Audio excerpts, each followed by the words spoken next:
Hello दोस्तों, YouTube channel English by Miraj Alam में आप सभी का हार्दिक अभिनंदन करता हूं। आज हम अंग्रेजी के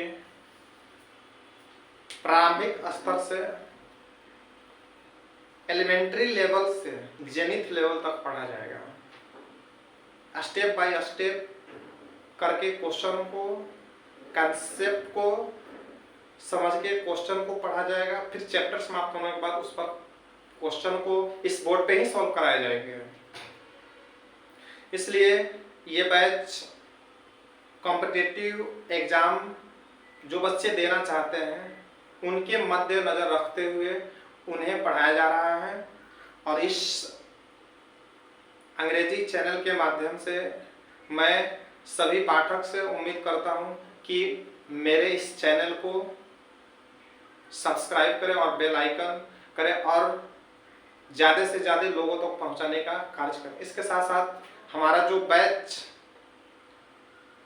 मैथ बाय मिराज के नाम से चलता हुआ एडवांस मैथ चल रहा वो भी चलता रहेगा। सारे के सारे सब सुविधाएं आपको यूट्यूब पे फ्री ऑफ कॉस्ट के तहत दिए जाएंगे और ये आपको अपकमिंग एग्जाम में महत्वपूर्ण भूमिका निभाएंगे।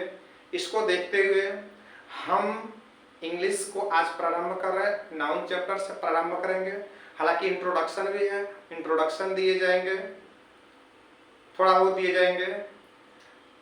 रोज चैप्टर वाइज थोड़ा बहुत कंसेप्ट पढ़ा जाएगा, कुछ क्वेश्चन पढ़ा जाएगा और कुछ दिनों के बाद बीतने के बाद रोज antonym, synonym, one words of substitution, idiom and phrase at least दो पढ़ा जाएगा ताकि ग्रामेटिकल पोर्शन के साथ साथ हम वर्ड पावर के भी कलेक्शन अच्छे से कर रहे हैं।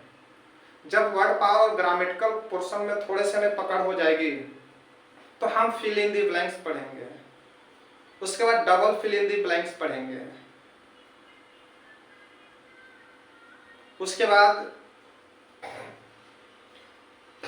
बाद हम जम्बल्ड पढ़ेंगे, सेंटेंस अरेंजमेंट को पढ़ेंगे तथा इसके अन्य बचे हुए पोर्शन को भी पढ़ा जाएगा। तो आप सभी से मेरा आग्रह है कि आप हमारे चैनल को सब्सक्राइब करें और अन्य बच्चे तक भी हमारी बात को पहुंचाने का प्रयास करें ताकि ज़्यादा से ज़्यादा बच्चे हमसे जुड़े और वे अपने प्रतियोगिता परीक्षा में बैठने के लिए अच्छे से अच्छे मार्क्स और अच्छे तरीके से बेहतर कंसेप्ट से पढ़ने के लिए वे हमारे चैनल से जुड़े हैं। तो हम लोग अपने चैप्टर को प्रारंभ करते हैं। सबसे पहले थोड़ा सा हम इंग्लिश का इंट्रोडक्शन देंगे आज।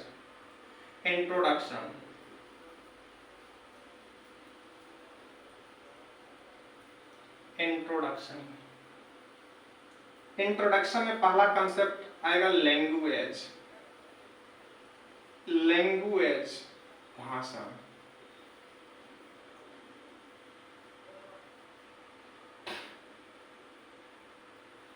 भाषा किसे कहते हैं? तो हृदय के बातों के अभिव्यक्ति के माध्यम को भाषा कहते हैं।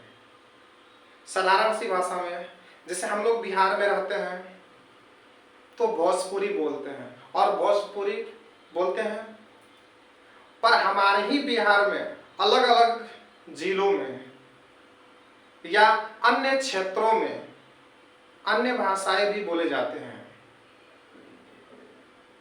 जो हम उनकी बातों को समझ नहीं पाते हैं।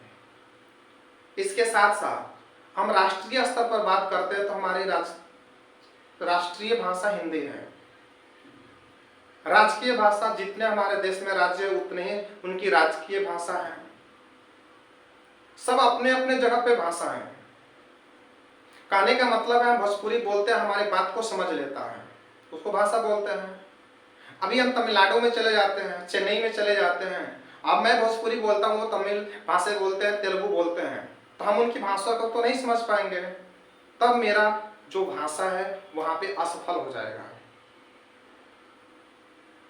इन द सेम में हम राष्ट्रीय स्तर पर हैं, हम भारतीय हैं तो हम हिंदी भाषा जानते हैं, जो फॉरेन कंट्री में Pakistan, Afghanistan, Iraq, America, China, Russia, सब देश का अपना अपना राष्ट्रीय लैंग्वेज है, पर शर्त है कि वो जब हम बात को बोलते हैं तो अगला समझ जाता है और वो सरल तरीके से प्रत्युत्तर दे देता है, तो हम समझते हैं मेरी भाषा सफल है। पर यह बात है कि जब हम अपने ही देश के एक राज्य से दूसरे राज्य में जाता है, उसके भाषा को हम अच्छी तरह से नहीं समझ पाते हैं, तो लैंग्वेज में कंट्राडिक्शन आने लगते हैं। हिंदी हम बोलते हैं भारतीय, और मान लीजिए मुझे जापान जाना है, अमेरिका जाना है, तो वो तो हिंदी नहीं जानेगा। जब वो हिंदी नहीं जानेगा तो वहां मेरा भाषा सफल हो जाएगा। इन द समय वे कंट्री वाले हमारे देश में आएंगे तो अमेरिका वाले अमेरिकन लैंग्वेज, जापान वाले जापानीज लैंग्वेज जानेंगे, तो हमारी कंट्री में आकर हिंदी नहीं बोल पाएंगे, तो उस आधार पर वहां लैंग्वेज असफल हो जाएंगे। जब लैंग्वेज असफल हो जाएंगे तो बात आता है कि ऐसी कौन सी लैंग्वेज का इस्तेमाल किया जाए, ऐसी कौन सी भाषा का इस्तेमाल किया जाए ताकि सारे लोग अच्छे से पढ़ पाए, समझ पाए। तो इसी आधार पे एक नए सब्जेक्ट का, एक नए लैंग्वेज का जेनेसिस हुआ, उत्पन्न हुआ, उसका नाम है इंग्लिश। इंग्लिश इंग्लिश अब बात है कि इंग्लिश एक इंटरनेशनल लैंग्वेज है, इंटरनेशनल लैंग्वेज है। इंग्लिश एक इंटरनेशनल लैंग्वेज है, अंतरराष्ट्रीय भाषा है। मतलब ये एक इंटरनेशनल लैंग्वेज है, मतलब सारे देशों में इसकी बोलचाल के शैली के रूप में इस्तेमाल किए जाते हैं। हम पढ़ रहे हैं इंग्लिश। अब जानते हैं कि इंग्लिश की इंपॉर्टेंस इतनी क्यों दी जाती है और इंग्लिश से हमें क्या क्या बेनिफिट है। हमारे दैनिक जीवन में जो इंग्लिश है उसकी सबसे ज्यादा इंपॉर्टेंस है। एक माचिस की डब्बा से लेके एक शैम्पू तक खरीदते उसमें अंग्रेजी में लिखा हुआ होता है, क्योंकि जब क्षेत्रीय भाषा, राष्ट्रीय भाषा, अंतर्राष्ट्रीय भाषाएं अलग अलग हो जाते हैं तो अलग अलग समुदायों के, अलग अलग राज्यों के, अलग अलग देशों के लोगों के बीच में एक वार्तालाप का माध्यम होना चाहिए और वह ऐसी भाषा होना चाहिए, वह ऐसे कॉमन भाषा में होना चाहिए ताकि सारे व्यक्तियों के बीच में होना चाहिए, यूनिवर्सल होना चाहिए। तो इन तमाम मुद्दों को देखते हुए स्कॉलर ने क्या किया, एक नए लैंग्वेज का इस्तेमाल किया, उसका नाम है अंग्रेजी, इंग्लिश। पर हम competitive exam point of view से आपको पढ़ा रहे हैं तो हम इंग्लिश को नहीं पढ़ाएंगे। इंग्लिश एक लिटरेचर सब्जेक्ट है, हमें जरूरत है ग्रामेटिकल पोर्शन को, तो हम पढ़ेंगे इंग्लिश ग्रामर के बारे में। आगे कंसेप्ट क्या कर रहे हैं इंग्लिश के बारे में। English is the mixture of every language.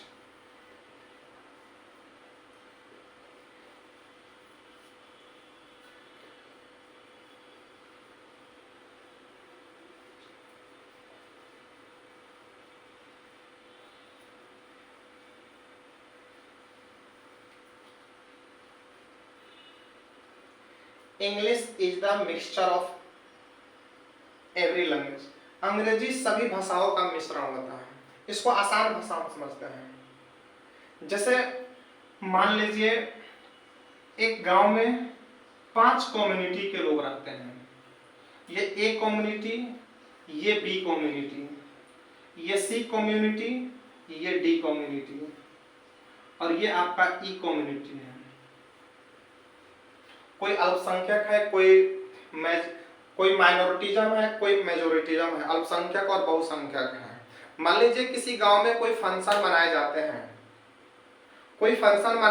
हैं, और बहुसंख्यक को आमंत्रित किए जाते हैं, बहुसंख्यक को पूरे अधिकार दे दिए जाते हैं, बहुसंख्यक को अधिकार दे देते हैं और अल्पसंख्यक को कोई अथॉरिटी नहीं दी जाती, कोई अधिकार नहीं दिया जाता है, कोई हक नहीं दिया जाता है, या दिया भी जाता है तो नहीं के बराबर, जिसको नहीं इंपॉर्टेंस होता है। तो गांव में कोई फंक्शन होंगे तो लोगों के बीच कंट्राडिक्शन आने लगेंगे, विरोधाभास आने लगेंगे। लेकिन इन्हीं 5 कम्युनिटी को, लोगों को अगर थोड़ा थोड़ा भाईचारगी मिलाकर साथ में रख लिया जाए तो कोई कंट्राडिक्शन है, आपसी भाईचारा, प्रेम मोहब्बत से वो कम्युनिटी के लोग एक साथ रह सकते हैं। ये बात इसलिए बताया जा रहे हैं कि English is the mixture of every language है। इंग्लिश सभी भाषाओं का मिश्रण है। कहने का मतलब है जैसे हम हिंदुस्तान के निवासी हैं, हमें हिंदी हमारी राष्ट्रीय भाषा है, हम हिंदी बोलते हैं, लेकिन अगर इंटरनेशनल लैंग्वेज अगर इंग्लिश को बनाया जाता है तो मुझे भी आपत्ति होगी कि मेरे लैंग्वेज को क्यों नहीं इंग्लिश लैंग्वेज या इंटरनेशनल लैंग्वेज बनाया गया। तो अमेरिका वाला भी कहेगा, चाइना वाला भी कहेगा, या फॉरेन कंट्री वाला भी कहेगा। तो बात आया कि जिस देश के निवासी, इंग्लैंड के निवासी ने जो अंग्रेजी को बनाया, वो बहुत विद्वान थे लोग, वो बहुत बड़े स्कॉलर थे लोग। उन्होंने क्या किया कि सारे भाषाओं से थोड़े थोड़े शब्दों को ले लिया और उन थोड़े थोड़े शब्दों को आपस में लेके एक नए शब्द का निर्माण किया, जिससे उसको अंग्रेजी के अंतर्गत रखा गया। तो जब थोड़े थोड़े शब्दों का निचोड़, शब्दों का अर्थ, भाव हर देश से ले लिया गया, तो कोई विरोधाभास नहीं, वो भी बोलेगा कि मेरे अपने कंट्री से शब्द लिए गए हैं। जैसे 2-3 एग्जांपल देते हैं। हम सुबह सुबह वॉशरूम या बाथरूम जाते हैं तो बोलते हैं कि गांव के लोग बोलते हैं कि मैं हगने जा रहा हूं, हगे जा रहा हूं, और इसी को इंग्लिश में सुधार कर एक नए लैंग्वेज बनाया गया, हग। मतलब गले लगना होता है।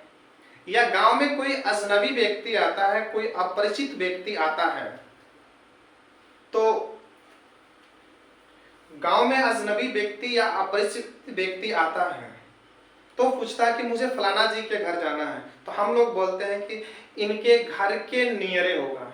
देखिए, वो व्यक्ति बोला नियरे, नियरे मतलब नियर,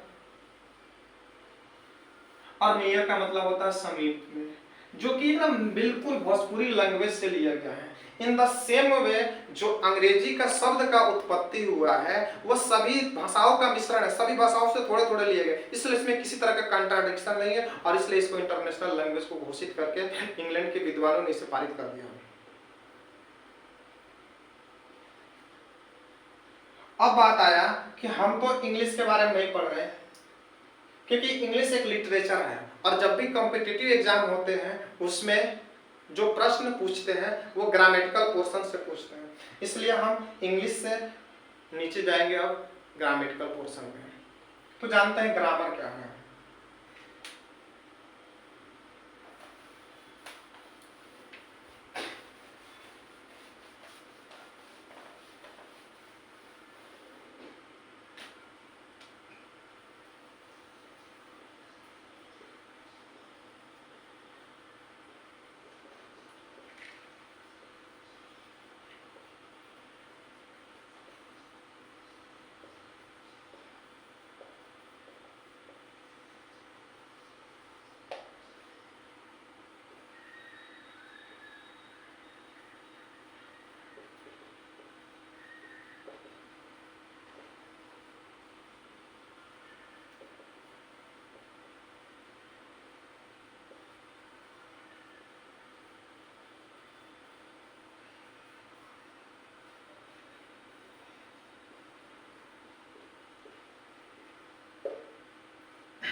अब हम जानते हैं ग्रामर क्या है। तो ग्रामर इज अ रूल और लॉ, ग्रामर एक नियम है विच डिटरमाइंस, जो निर्धारित करता है the organisation of sentences and various parts of. मतलब कहने का कि ग्रामर जो है, व्याकरण जो है एक नियम है जो किसी सेंटेंस के निर्माण या अन्य पार्ट्स ऑफ स्पीच के निर्माण में योगदान देता है। Parts of speech, noun, pronoun, adjective, verb, adverb के बारे में। आगे जानते हैं हम अल्फाबेट।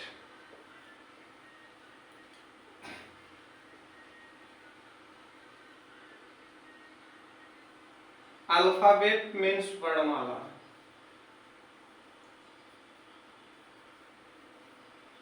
एक शब्द होता है अल्फाबेट्स, ये दोनों सिमिलर वर्ड है, alphabets.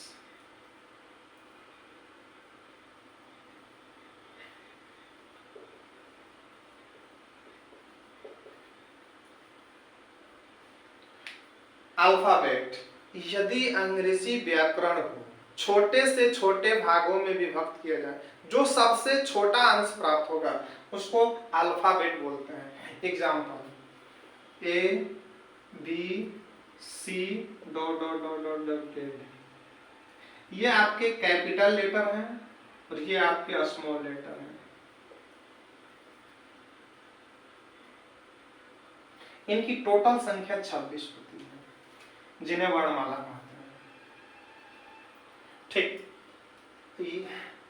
A B C dot dot Z, A को इससे छोटे रूप में नहीं तोड़ सकते हैं, बी को इससे छोटे रूप में नहीं तोड़ सकते, हाँ दूसरे फॉर्म में लिख सकते हैं, ये कैपिटल फॉर्म में या स्मॉल फॉर्म में वाला की बात है। लेकिन ए को इससे स्मॉल पार्ट में ब्रेक नहीं किए जाते हैं, बी को भी नहीं किया जाता, सी को नहीं, मतलब ये सबसे छोटा फॉर्म है। और जब ये अंग्रेजी व्याकरण का सबसे छोटा फॉर्म है तो इसको अल्फाबेट बोलेंगे। अल्फाबेट किसको बोलेंगे? ए से जेड तक के टोटल लेटर के कॉम्बिनेशन को, ए से जेड तक के टोटल लेटर के कॉम्बिनेशन को अल्फाबेट बोलते हैं। अगर इंडिविजुअल बात करना हो तो letter A, letter B, letter C dot dot dot letter Z. इसी से सिमिलर एक वर्ड है अल्फाबेट्स। अल्फाबेट्स का मतलब होता है भाषा। जैसे आई नो 2 अल्फाबेट्स, मैं 2 भाषाओं को जानता हूं। I know the alphabets of English व्याकरण, मैं अंग्रेजी व्याकरण के वर्णमाला को जानता हूं। तो दोनों के डिफरेंस, दोनों के अर्थ में डिफरेंस हो जाएंगे। इसका अर्थ वर्णमाला होता है और इसका अर्थ भाषा होता है। मैं 2 भाषाओं को जानता हूं, 2 अल्फाबेट्स। मैं अंग्रेजी व्याकरण के वर्णमाला को जानता हूं तो अल्फाबेट लिखेंगे। आगे जानते हैं वर्ड।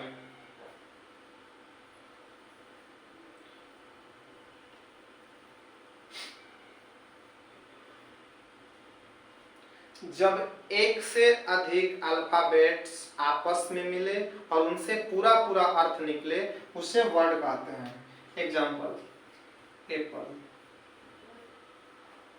बॉय, गर्ल,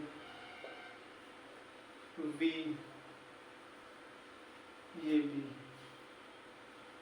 आई एक्सेप्शन है इसमें वर्ड का, ये एक्सेप्शन है। इसमें 5 लेटर हैं, इसमें 3 लेटर हैं और इसमें 4 लेटर, इसमें 2, इसमें 3। तो 2 से अधिक अगर लेटर हो और उनसे सार्थक अर्थ निकले तो उसे शब्द बोलते हैं। लेकिन आई एक अपवाद है जिसमें सिर्फ एक लेटर होता है, फिर भी उसको वर्ड एज्यूम किया जाता है, माना जाता है। इसका रीजन क्या है हम लोग क्वेश्चन टैग पढ़ते इसमें बताए जाएंगे। आखिर क्यों आई को एक लेटर होते हुए भी इसको वर्ड माने जाते हैं। आगे देखते हैं सेंटेंस।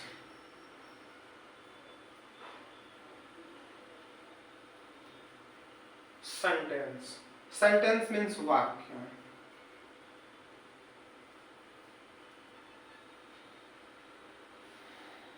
जब एक से अधिक वर्ड्स आपस में मिले, जब एक से अधिक वर्ड्स आपस में मिले और उनसे सार्थक अर्थ निकले उसे सेंटेंस कहते हैं। जैसे आई लव माई कंट्री,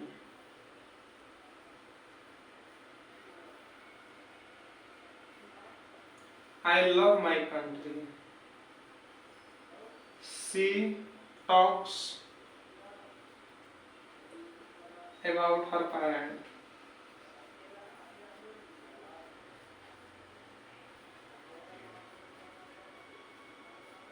जब एक से अधिक वर्ड्स आपस में मिले और उनसे सार्थक अर्थ निकले उससे सेंटेंस कहते हैं। तो कोई भी वाक्य सार्थक कब होगा उसके लिए 2 कंडीशन है। पहला कंडीशन ये है कि इसका अरेंजमेंट सही होना चाहिए,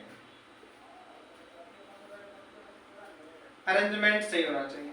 दूसरा कारण ये कि ये subject plus form plus verb plus object के फॉर्म में होना चाहिए यदि सेंटेंस अफर्मेटिव होता हो। यहाँ लिखा है आई लव माई कंट्री। मैं पहले देखते इसमें लेटर वर्ड्स कितने, 1 2 3 4, 1 2 3 4 5, मतलब 2 से अधिक हैं। और दो से अधिक अगर वर्ड्स आपस में मिलते हैं और उनसे कोई मीनिंगफुल कंप्लीट अर्थ निकलते हैं तो उसे सेंटेंस कहते हैं। तो सेंटेंस मीनिंगफुल तब होगा जब उसका अरेंजमेंट सही हो। अरेंजमेंट सही होने का मतलब ये हुआ कि सेंटेंस अगर अफर्मेटिव है तो subject plus verb plus object के फॉर्म में होना चाहिए। यानी कि आई लव माई कंट्री, आई एक वर्ड है, लव एक वर्ड है, माई एक वर्ड है, कंट्री एक वर्ड है, ये टोटल के टोटल वर्ड हैं, लेकिन इसका अरेंजमेंट सही है तब इसको सेंटेंस बोला जा रहा है। जस्ट इमेजिन कीजिए, इसको लिखा जाएगा लव आई माई कंट्री, तो ये सेंटेंस का अरेंजमेंट सही नहीं है। जब तक किसी सेंटेंस का अरेंजमेंट सही नहीं होता है तब तक वह मीनिंगफुल वर्ड होने के बावजूद भी वह सेंटेंस के अंतर्गत नहीं आते हैं। आगे हम देखते हैं, she talks about her parents, तो ये सेंटेंस अफर्मेटिव है, सब्जेक्ट वर्ब ऑब्जेक्ट के फॉर्म में फिट है, इसलिए ये सार्थक अर्थ देंगे। आगे हम देखते हैं,